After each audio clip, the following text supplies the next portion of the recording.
안녕하세요. 구명모 법무사입니다. 개인회생 인가결정을 받으면 개인회생 전에 이미 있었던 압류, 가압류는 해지 신청을 할 수 있는데요.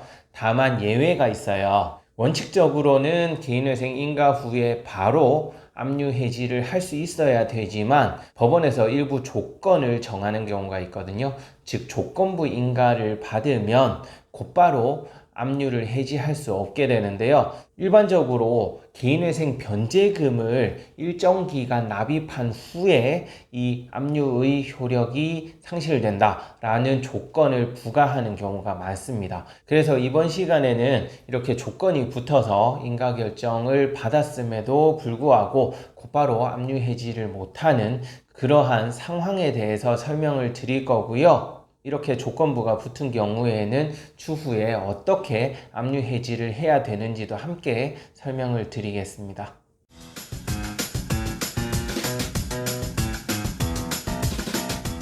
우선 개인회생 인가결정을 받으면 압류나 가압류의 효력은 실효되거든요. 따라서 인가결정만 받고 나면 곧바로 압류 해지를 신청할 수 있는 게 원칙이에요. 다만 앞서 말씀드렸다시피 조건부 인가결정을 받은 경우에는 인가결정 받았다 해서 곧바로 압류 해지를 하지 못하게 되는데요. 다만 인가결정을 받았다 해서 자동으로 압류가 해지되는 건 아니고 별도로 압류 해지 신청은 해야만 이 압류가 해지가 됩니다. 그렇다면 이 압류 효력은 인가결정 받으면 해지가 된다 했는데 조건부인 경우에는 변제금을 일정 기간 납입해야 된다 그랬잖아요. 그 이유에 대해서 우선 설명을 드릴게요. 이렇게 일정 기간을 정해둔 이유는 이 개인회생 인가결정을 받고 압류를 해지한 후에 이 인가결정의 폐지를 해버리는 경우, 이렇게 개인회생 제도를 악용하는 것을 방지하려는 목적이 있는데요. 쉽게 설명드리면 개인회생을 끝까지 수행할 목적을 가지고 진행하는 것이 아니라 단순히 압류나 가압류를 풀기 위한 목적으로 개인회생을 이용하는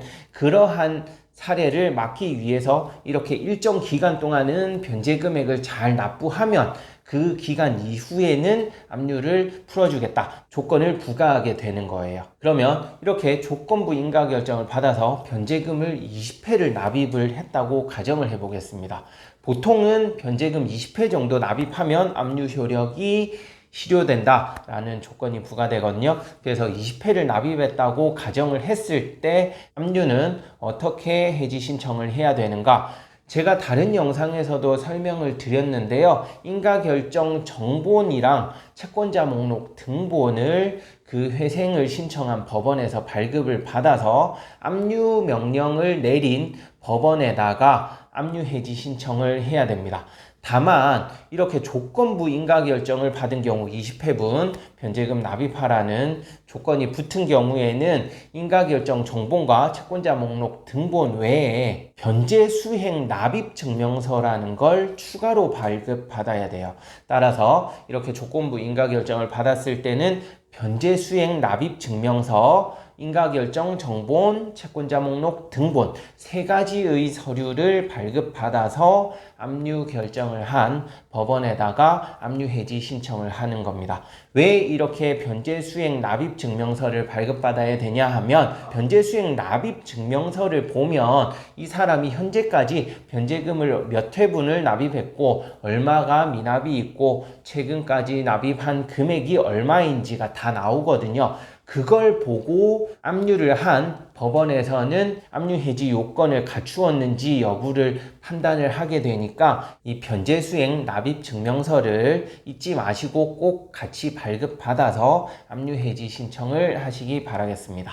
네, 이번 시간에는 인가결정을 받았을 때 곧바로 압류 해지 못하는 그러한 사유에 대해서 설명드렸는데요. 보통은 제가 오늘 설명드린 부분이 크게 문제되지는 않아요. 다만 경우에 따라서는 급박하게 압류 해지를 해야 되는 그러한 문제가 발생할 수도 있으니까 미리 이 내용을 꼭 숙지하셔서 혹시라도 조건부 인가를 받았다 그러면은 이 압류는 20회분을 납입해야 해지를 할 수 있겠구나라고 알고 계시고 미리 대응을 하시라고 영상을 찍게 되었습니다. 네, 이번 영상 보시고 또 궁금한 사항 있으시면 언제든지 유튜브 영상에 질문을 남기셔도 되고요. 있으시면 카톡이나 전화로 문의 주셔도 되니까 편하게 연락 주시기 바랍니다. 네, 끝까지 시청해 주셔서 감사하고요. 구독, 신청, 좋아요도 부탁드리겠습니다. 고맙습니다.